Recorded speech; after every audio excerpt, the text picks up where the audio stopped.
So as we continue our day together, I want to come back to the theme of our summit.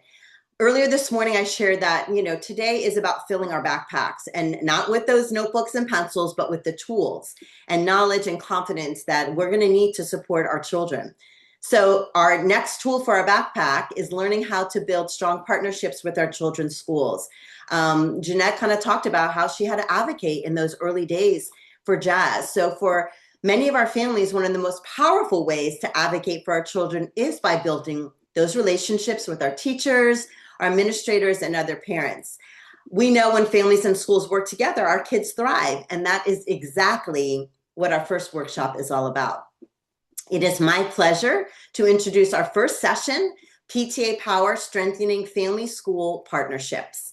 And leading today's conversation is Ed Rodriguez, Senior Manager, Professional Learning Programs at Equality Florida, where they lead professional learning initiatives that help the LGBTQ plus community create welcoming environments. They are also heading a new interfaith-based initiative that will open doors for faith communities to learn how to support our families. And joining us is Shelly Pedroza, our new president-elect of Florida PTA. Congratulations. Shelly has served in numerous leadership roles with Florida PTA and previously served as president of Seminole County PTA. She brings years of experience helping families and schools work together to support student success. And we are also honored to welcome Maxine Ann Marie Lowers, immediate past president of Florida PTA. Maxine has done tons of things. She has served Florida PTA in numerous leadership roles, including president-elect and vice president for leadership development, and has also served on several national PTA committees. She is the past president of Broward County PTA PTSA. So please join me in welcoming Ez, Shelly, and Maxine as they share practical ways you can strengthen family-school partnerships and become an even stronger advocate for your child. Hey everyone, good morning. How's everybody doing out there? I see we have people from all over the place, which is really exciting. My name's Ez Rodriguez, as Jen gave me that lovely introduction. My pronouns are they, them in English, uso ellos en español. I'm excited to be co-presenting with Maxine and Shelly from Florida PTA. I have had the honor of working with Florida PTA for the last 8 years. And every year, something's put out there that is really meant to strengthen the partnerships between schools, community partnerships, and Florida PTA. So wraparound services are really, really important when we're talking about supporting our students and families. And I'm just so excited to share all the things that we've been doing and some of the things that we have found out, because it's really important to ask people and ask families what they need. And this PowerPoint really reflects a lot of the PTA's mission and values really being driven towards what people need and what families need. So with that, I'm going to turn this over to our immediate past president, Maxine Lewers, just to give a little overview and a welcome to you all from Florida PTA. Thank you so much, Ez. And thank you everyone for being here today and taking the time to learn and to speak for your children. Florida PTA is proud to say that today we sponsored this event. So thank you for that honor. We believe that every child should feel safe and cared for and able to do the best at school. We know families are an important part of helping every child succeed. I would like to start by sharing the Florida PTA mission. The Florida PTA mission is to make every child's potential a reality by engaging and empowering families and communities to advocate for all children. Now I'd like to turn it over to Florida PTA President-elect Shelly Pedraza, who will talk about PTA's values. Again, thank you so much, guys, for supporting. Shelly? Thank you, Madam Immediate Past President. So Maxine spoke about the mission of PTA, and one of the things that we have recently started doing as PTA is about talking about PTA as a verb. So it is not PTA, so some of you that do not know PTA may think that we do bake sales and parties and that type of thing. But the reality is that we're an advocacy association. So it is not about the bake sales, although we do need the funds. So sometimes you might see a couple of bake sales. But really it's about the act of PTA. And that speaks to the mission that Maxine was talking about. So On the slide, as I think if you could go down one more, yeah. So on the slide that you're seeing, you'll see a couple of our values. We are we hold this near and dear to our heart because we really want to make sure that with PTA we're looking at every single child. So we really believe in collaboration, right? So we work together with partnerships, not just individuals, not just with the parents that are in our schools or the families, um, or the guardians that are in our schools, but also the community, right? We really believe in collaborating with everyone. Commitment, we are 100% committed. Those of you that do not know PTA, we are all volunteers. Even Madam Immediate Past President, the amount of hours that she put in these past 2 years, it was all volunteer. So we have a huge commitment to our kids. Diversity, we truly believe that the more diverse, the better it is for our families and for our children because you want you want different mindsets, you want different groups of people. It's beautiful. So we really do really support diversity in all things, including our boards. Respect, we really want to make sure that we are respecting each other's values, um, our our individuality, and making sure that everyone feels empowered to speak up and respected and accountability, right? So I think that goes without saying that we have to also be accountable. All members, employees, volunteers, and partners have a shared responsibility to align their efforts towards the achievement of the association's strategic initiatives. So we really believe in you're not just doing PTA just to do PTA. The whole point is to really make sure that you are looking at the mission and doing the work because it's a verb of the mission. Next slide. So one of the things that we use to advocate are position statements. So this one is specifically for national PTA. When you're looking at this, so national PTA's position statements are official documents outlining the opinion, will, or intent of the association to address national problems, situations, or concerns that affect our children and youth. So the way that the position statements work is that they are voted on as a board. So you decide as a board, okay, this is the position statement that we're going to have that has to do with XYZ. But the reality is it's not just national. So Florida PTA has position statements. Our county councils can have position statements, and even our local units have the ability to have position statements. So if you see a need in your community, you do have the right to create a position statement. The only the only requirement is that you need to make sure that it does not oppose a national PTA or a Florida PTA position statement. So we can't go against something that national has. Next slide.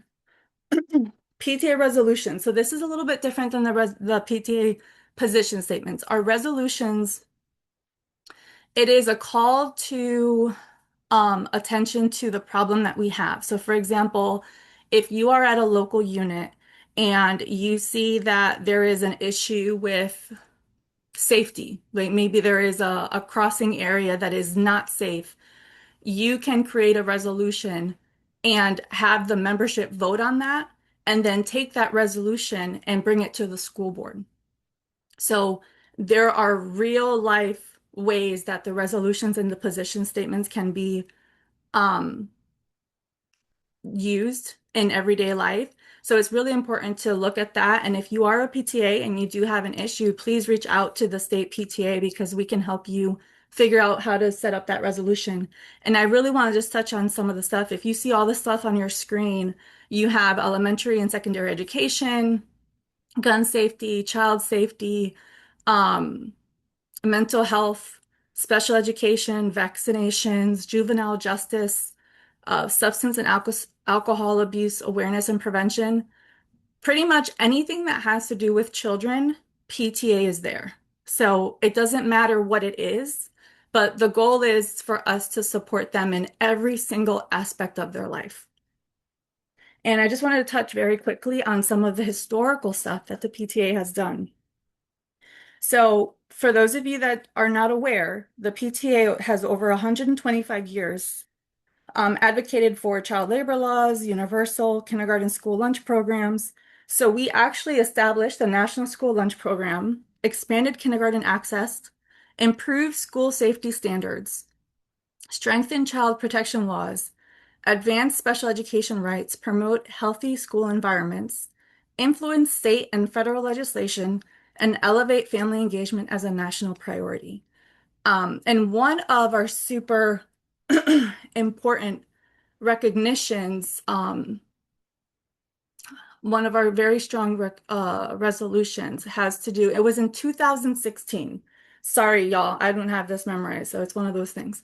Um, so in 2016, National PTA created an LGBTQ resolution. It was adopted by the voting delegates at their annual National PTA convention. And the whole idea of this was to formally recognize LGBTQ individuals as a protected class in schools.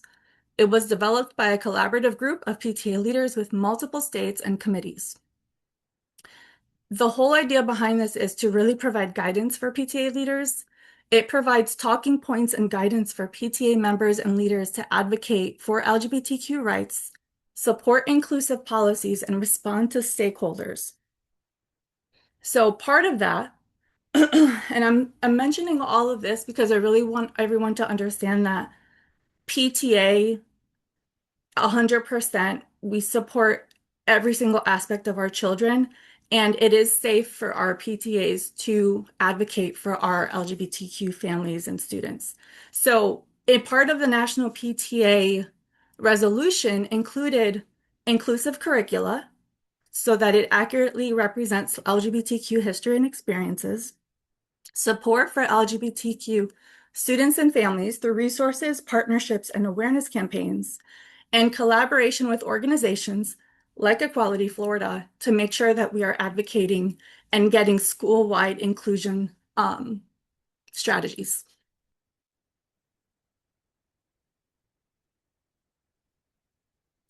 And this is just kind of a breakdown so that you all are aware of how PTA works.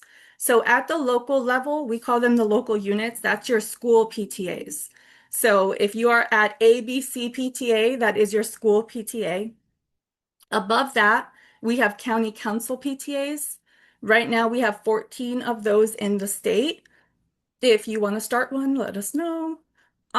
State PTAs are above that, right? So that would be Florida PTA.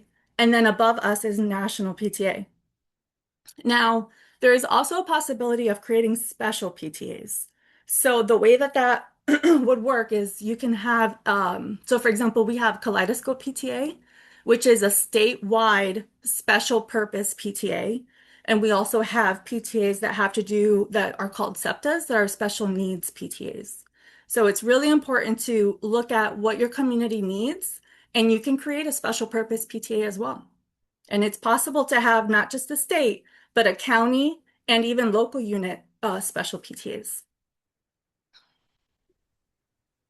Thanks so much, Shelley, for giving us like an overview of how PTA works, because sometimes like when people are like, oh wait, it's just a bake sale. No, it's definitely a like structured organization that is out there to support all students and all families. So I'm going to jump on into here where you just left us off with like, the way PTA works. So 6 years ago, I was approached by a few people at Florida PTA. I had been working on the DEI committee, and they said, I think it's really time that we start our first statewide at-large PTA to support LGBTQ and allied families. And I said, well, that sounds like a really great idea. So I did a little research, and we are one of two states of all the United States that have a statewide at-large PTA dedicated to our LGBTQ and allied families. The other is New York State. So I'm very, very proud to have been a founding member. I was past vice president of legislation and policy. So what I did was I kind of, from Equality Florida, talked to our policy people and brought all of the legislative updates, to each of our meetings. So our students and families would know, and our teachers would know what they could do to still support our LGBTQ students, even in times that are a little bit rocky. There are so many things that people can do to be proactive, to be really supportive, and to foster a sense of belonging in our schools. So Kaleidoscope PTA started 6 years ago, and we are in the third iteration of officers. So our new president, Ellen Lyons, was just sworn in, I guess you would call it.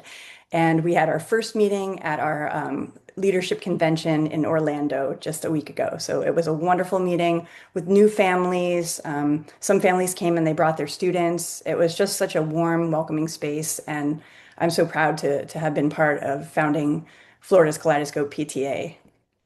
This is a QR code. If you'd like to join or like to know more about it, you can get your phone up and put it up like that, and just it'll like come on your screen. Just click the little yellow bar, and then it'll take you right to the joining. I think it's $10 to be a member for the whole year.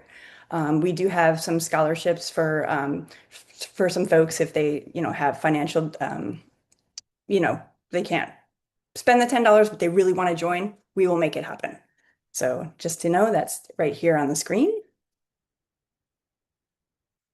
And you know what, Shelley, I'm going to give this one back to you because you are the expert for PTA.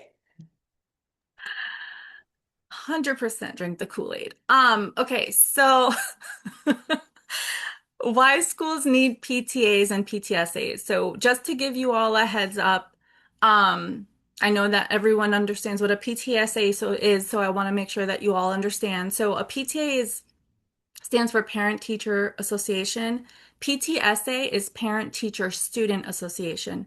So the main difference with that is that you must have a student on the board. So it can be like a student representative or something like that, which is super, super important for especially our middle and high schools, because the whole point of the advocacy is to make sure that their voices are heard. So what better way than having the people that need to be in the room, right? And that goes across the board. So you want to make sure that you are including those voices, not just speaking for them, but including them. So why schools need PTAs? Increased parent involvement. That is probably the easiest way to get parents into the schools and volunteering is with PTA events or something like that. It increases PTA, the parental involvement. Sorry, I need more coffee today.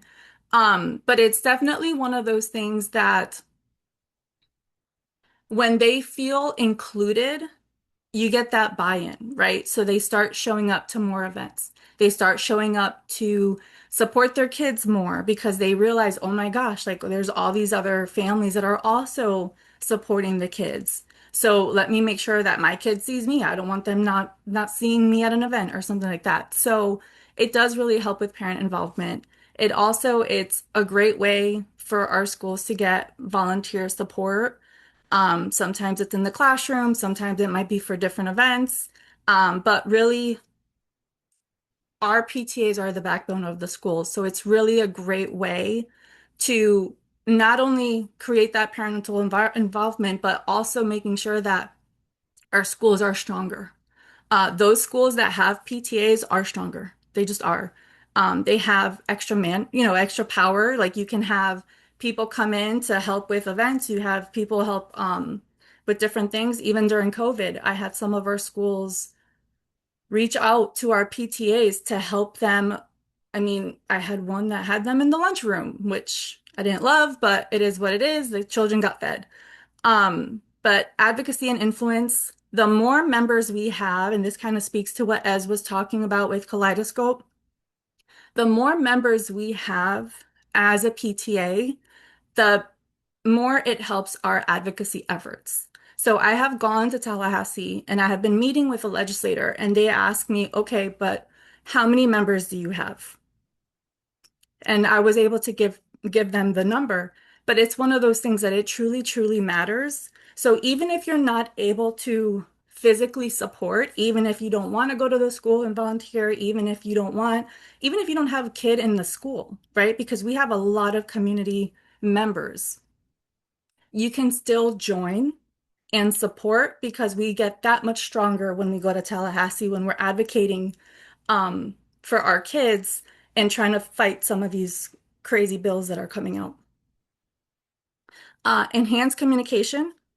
A lot of our parents, when they have a PTA, they really do look towards the PTA for, extra communication. So a lot of times the PTAs do newsletters.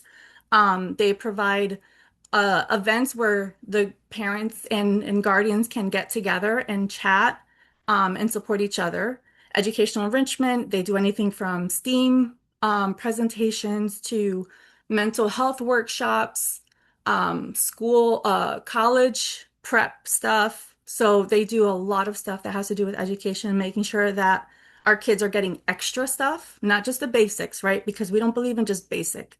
We believe in making sure that our kids are getting the most that they possibly can. And also sense of community.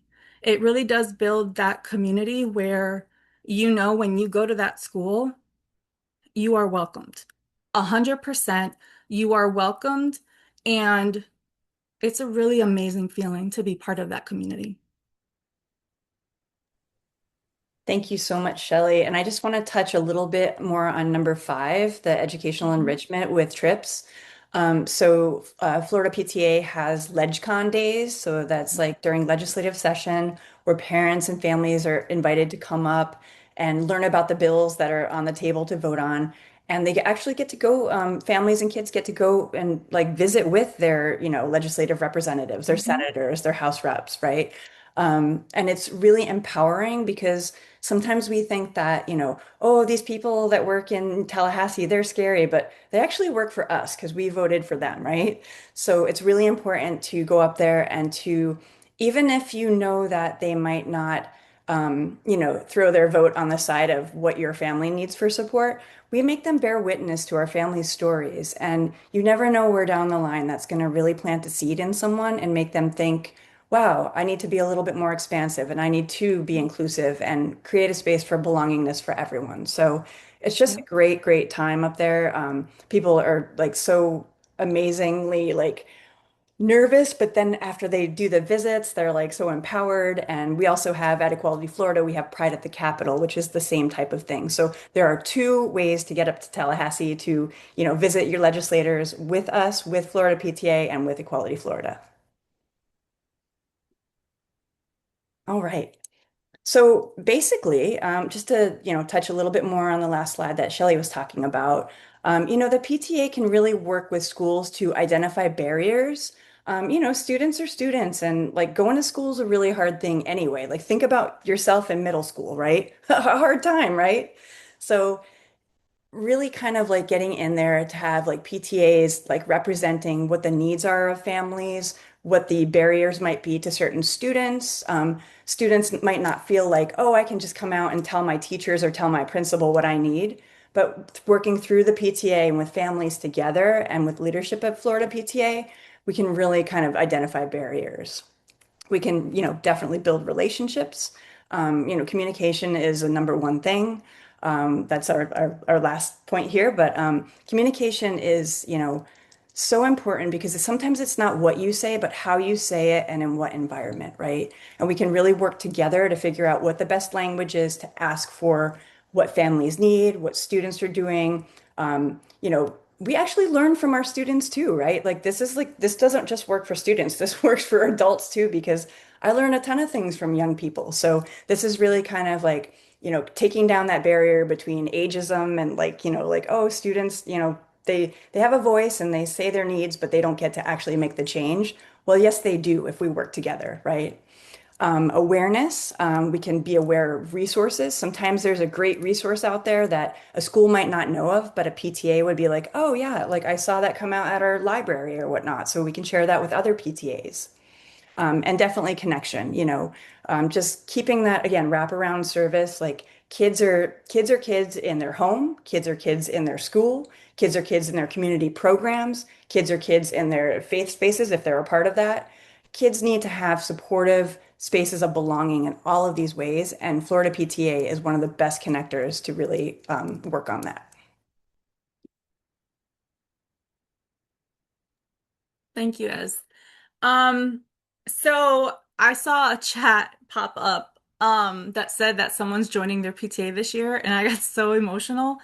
the amount, the importance of people, a diverse group of people joining PTA, I cannot stress enough because we're fighting for everyone's kid.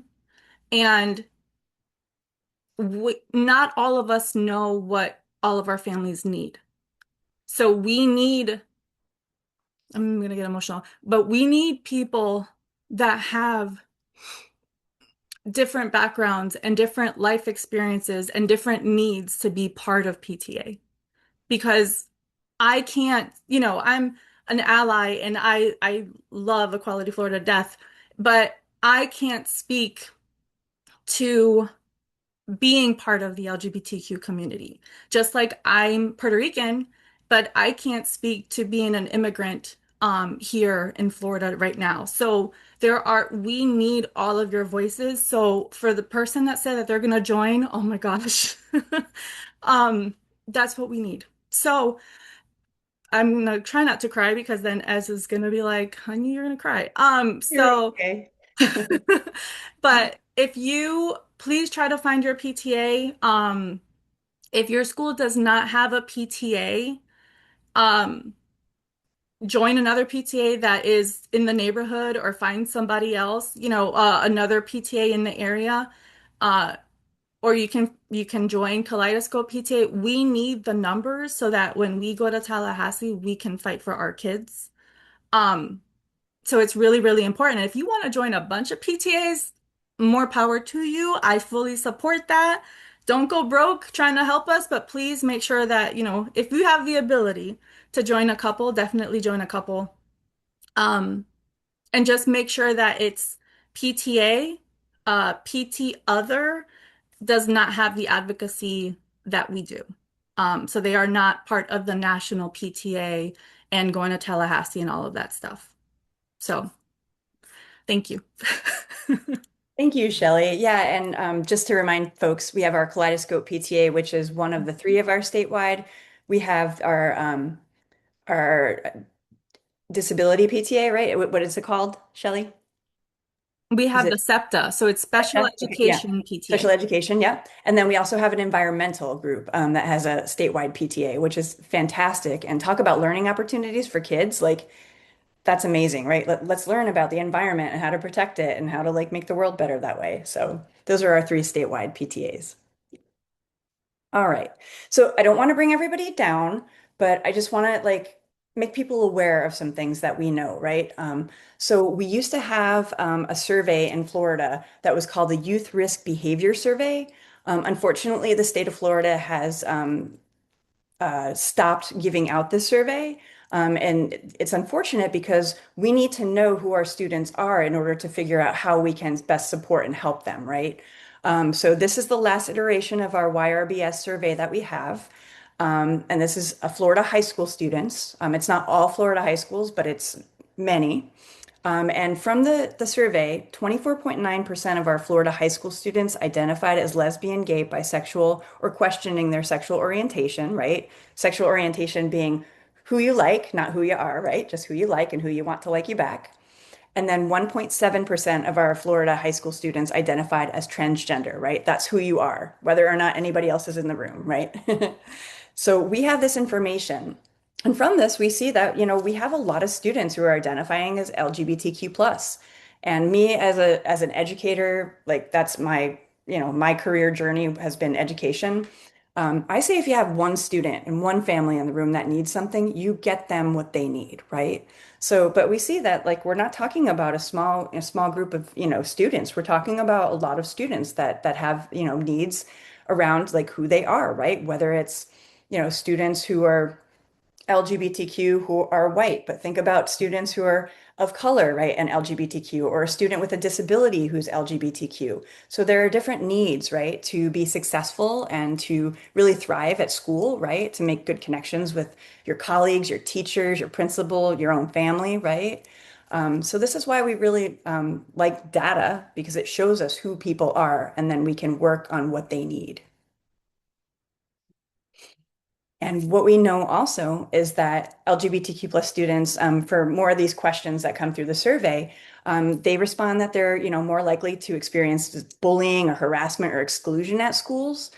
And nowadays, people are like, oh, what can I do to be inclusive? How can I talk to a student to let them know that I support them, right? That's a lot of the trainings that we do in conjunction with Florida PTA to make sure that our LGBTQ students and families know what the resources are that they can ask for to be supported in their schools. We also know that our kids, who are LGBTQ have higher rates of anxiety, depression.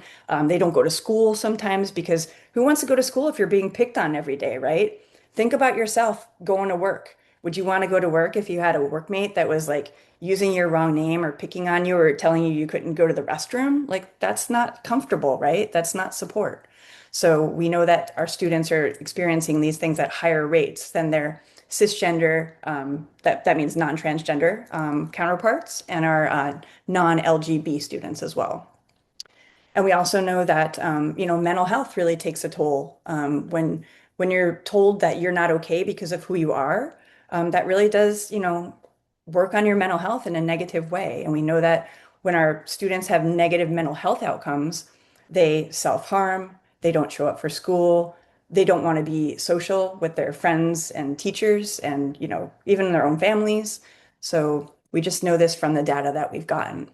So why does this all this data I'm talking about? So if you can go in the chat and just write like, why does this matter to you and your community? Just a couple of thoughts to reflect on this. And I'll have Shelly, who can see the chat, read out some of the things that we have.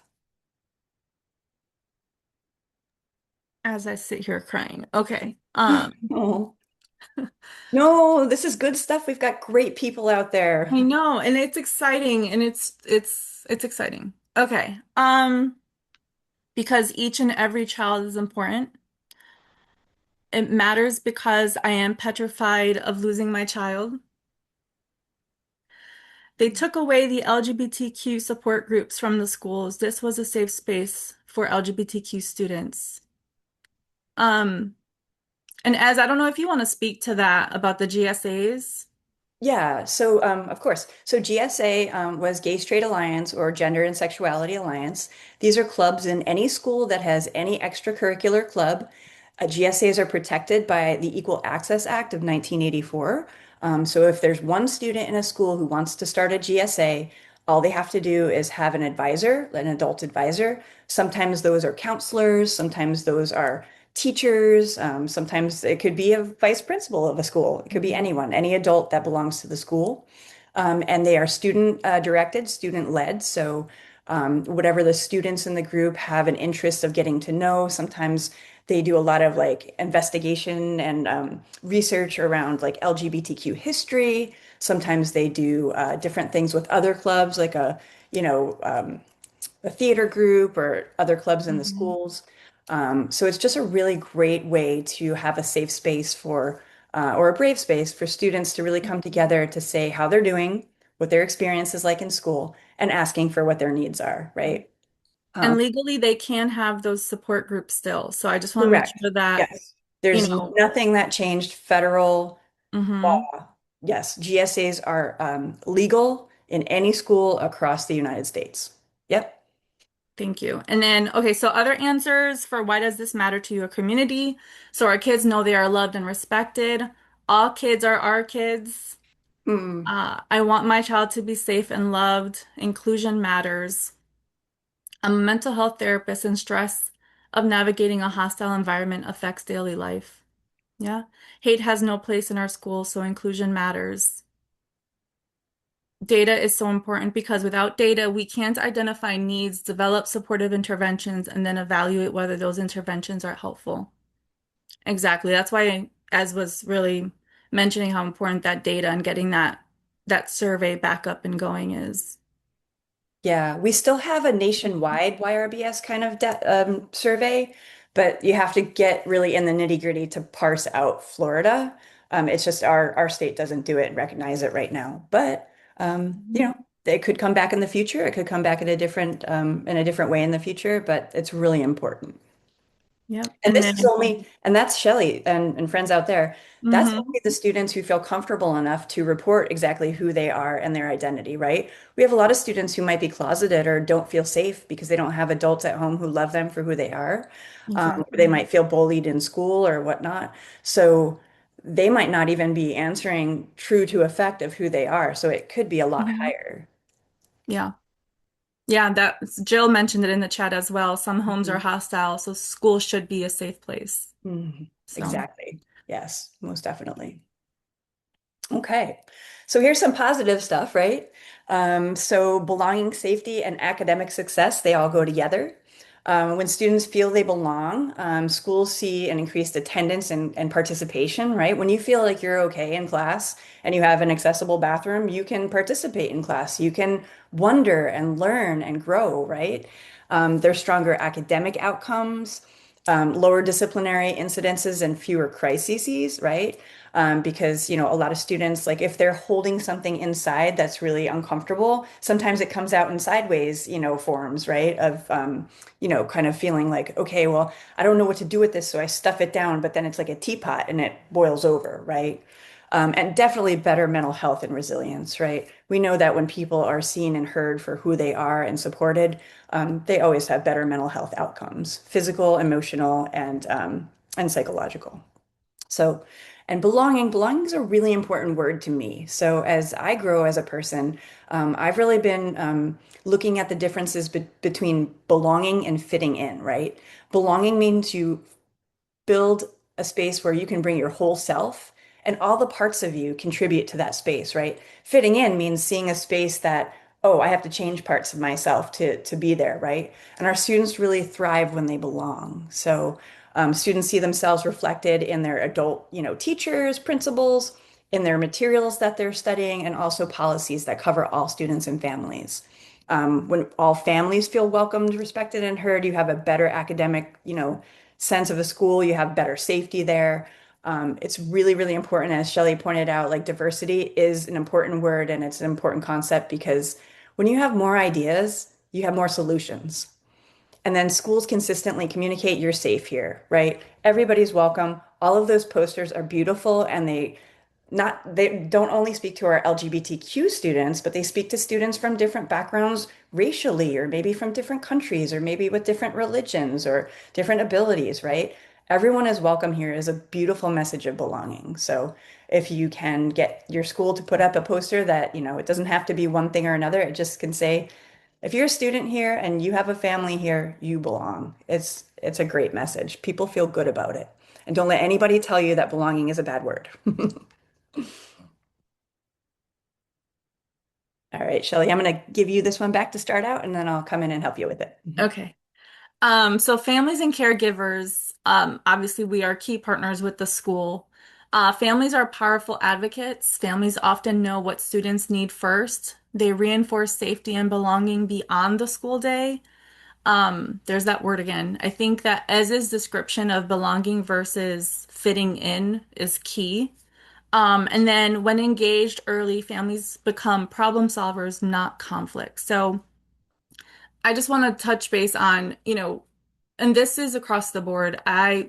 My son is autistic. So I got involved. He started school at 2.5 years old. At 2.5 years old, I started pushing my way into the school, trying to figure out, okay, because he was nonverbal and I'm trying to figure out like what he needs. And I guarantee that he would have not had the support that he had and all the things that he was able to get. Um, as a special needs student if I was not involved and really making sure that the school understood I'm not going away. Hey, my child needs this.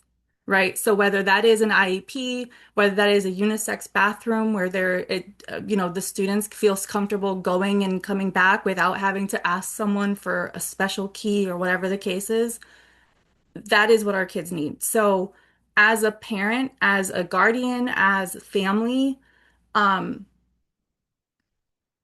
it's okay to advocate for your child and it's needed. So please, I know that sometimes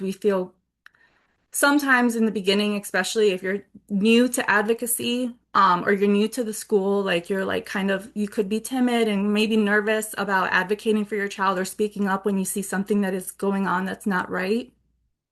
But it's important for you to speak up because those of us that have the ability to speak up, we need to, because not everyone will have that chance, right? So just keep that in mind. As your kids go into school and you're doing all the things throughout the year, if you don't like something, 100% speak up. And it's okay to, if you feel like you need help, reach out to Equality Florida because they have amazing people that can help you navigate some of the legal aspects that come with it. Yeah, we have our Safe and Healthy Schools program, which has grown so much exponentially in the last like 3 to 4 years. We have a representative at all parts of the state. So whatever region you're in, there is someone that covers that region, your, county, and can meet with principals, can meet with PTA to support you. You don't have to go it alone. So you can just reach out to Janie. At Equality Florida. It's Alex will probably put it in the chat. It's GEANNY at equalityflorida.org. And there is someone that will support you across the state for whatever school district you're in. We cover everywhere, and we are definitely there, willing to engage, kindly with principals, with people in PTA to get you what you need. Because I just want to point out the statistic on the bottom, and that's my last statistic and data point, I promise. But our LGBTQ youth who report having at least one accepting adult in their life, whether at home or in school or at their job or work, they were 40% less likely to report self-harming. So that's pretty big, right? Just one person can really make that difference for a young person. And it's, I believe that kindness is the backbone of humanity. We don't have to understand everyone's, perfect identities, if they're not ours. But being kind, it costs nothing and it saves lives. So it's super important. Okay, so now we're going to go into some fun stuff, and this is the last part of our presentation. These are some ideas for PTA meetings or other family-centered events. And I know that Shelley has a lot of good thoughts about how these ideas can be put into practice. So I'm going to read the first card on the left of your slide, and then Shelley can kind of go through like a little bit about like how that can be put into practice. So sometimes PTAs are getting started. You don't know whose family is around. You're not friends with everybody yet. But you really want to be open to diverse family structures, right? So when you're making your advertisements, maybe do something like if it's maybe it would say dads and donuts. Well, maybe not everybody has a dad, right? So what about like, you know, Peeps and pizza or something like that. Peeps is everybody, right? So really like thinking about inclusive language when you're doing advertising. And then I'll share it. Shelley, can you give like a couple examples of that? Yeah, so one of the things that we have really been pushing past couple of years actually is, when you're applying for a like when you're filling out your information for membership, we put adult one, adult two, to make sure that we're being inclusive of all different family structures. We also make sure that to your point as that the donuts for dads or muffins with moms and stuff like that is kind of being faded out to be much more inclusive language. So anyone that wants to show up for that child can show up, whether that is a parent, an uncle, or whatever that is. It to us, the what matters is that you love that child and you're willing to be there.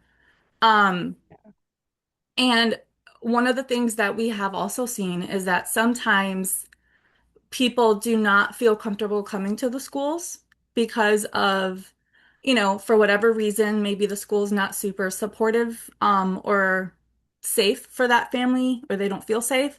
So you can also a lot of our PTAs are doing events off property. So, and this also is helping some of our immigrant families to feel a little bit safer as well. So you can meet up at a local park, a community center, even the library. The PTAs are able to rent out the local library for free oftentimes. So there are neutral ground options as well, so that you don't have to worry if that is a concern for your family. Thank you. Do you want to hear my like favorite like kind of advertisement that's like Mhm. gender inclusive and gender neutral? Yeah, Eats with Earthlings. So whatever kind of food with Earthlings. that's cute. Awesome. Okay, so this one for is an idea for morning mixers, right? So a lot of people like they get done with work, you've done all your stuff, you got to walk your dog, you got to feed your kids, they got homework. Common Grounds morning mixers is a really, really awesome idea for Mhm. conversation starters. Yeah, so this is great for like what is one thing that made your child smile at school this week? What does a safe school look like to you? And when you're doing stuff like this, make sure that you are actively inviting a diverse family. So back to the first point of when you do the flyer, make sure it's a diverse looking flyer so that people are aware, hey, this is a safe space. This is a PTA that supports diversity. Um, and we're welcome, right? Because that's goes back to the most important thing of feeling like you belong. And if people feel that they do not belong, they're not going to show up. So you want to make sure that they feel welcomed. Um, and making sure that it's just everyone's invited, and it lowers the barrier to entry for parents and caregivers who may feel marginalized or othered by traditional school structures. So that's really important too. Right on. Okay, this is one of my favorites, the Human Library Night, right? So parents and kids can get together, they can share a poem or they can read a book together and then talk about it. And it really kind of it directs it centers the student, right? The Human Library Night oftentimes centers the student because our students are going to school, they're studying, they're, researching, and that can really allow for spaces for them to be the leaders of a conversation. So. Yeah, this is awesome because I think oftentimes we don't really know where someone's coming from until we actually have that conversation with them. So I think it's really great for us to give the students that ability to talk to different people and be like, okay, this is your experience. And it really helps. I think somebody talked to me about they actually did it at their school and it was a huge success. So definitely try it out if you are able to do that. And then I think we're down to like 3 minutes or something. Okay. Okay, this is our last one. We're doing it. So, a community unity art project is oftentimes really well received as well. So, people can paint individual tiles with their names of their family on it or pictures or whatever, and then they all get put together and it creates a beautiful mosaic. So, it's kind of a permanent visible signal for people to look at and to see the diversity of their PTA. So, I really like this one too. I love this one too. I think that the fact that it unites art with the unity factor, I think is beautiful. And it's a visible sign so that every time the students walk into the school, they see, hey, we belong here, right? Because it's there, it's prominent somewhere, hopefully in the front or in the courtyard or something that they can see it. But that's beautiful because I mean, even if you put people's names on there, if you do pictures, whatever it is, um, it's awesome. And PTAs are really big on art. So anytime that we can unite, put that together between the diversity and the art piece, it's something that we have done. I know some schools have also like had their students write something that they like about themselves and turn that into an art project. So this is a project that's very common-ish in the schools. So it's something that your parents would not really push back on or anything like that. If you do have some more difficult families in the school, it's definitely something that would be great for inclusion. Yeah, so we hope you enjoyed our couple of examples of, different ways that PTAs can start getting to know each other. Um, This one, oh, sorry, I lied. This is our last one. So, supporting student mental health and resilience and navigating social media. We know that online bullying has been a problem over the last many years. And with communication and really talking about like how this affects all students, it can really protect LGBTQ plus students as well. So, Yeah. And this is something that, Florida is a very unique space.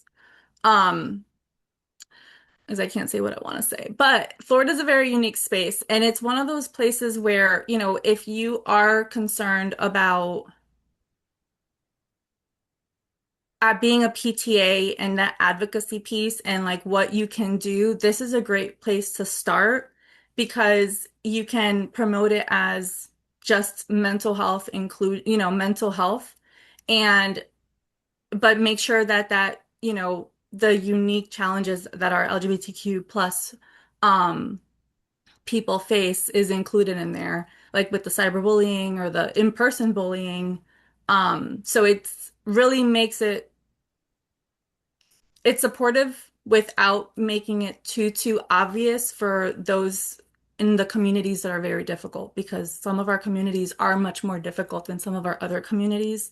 So you want to make sure that kind of start and dip your toe in and start advocating.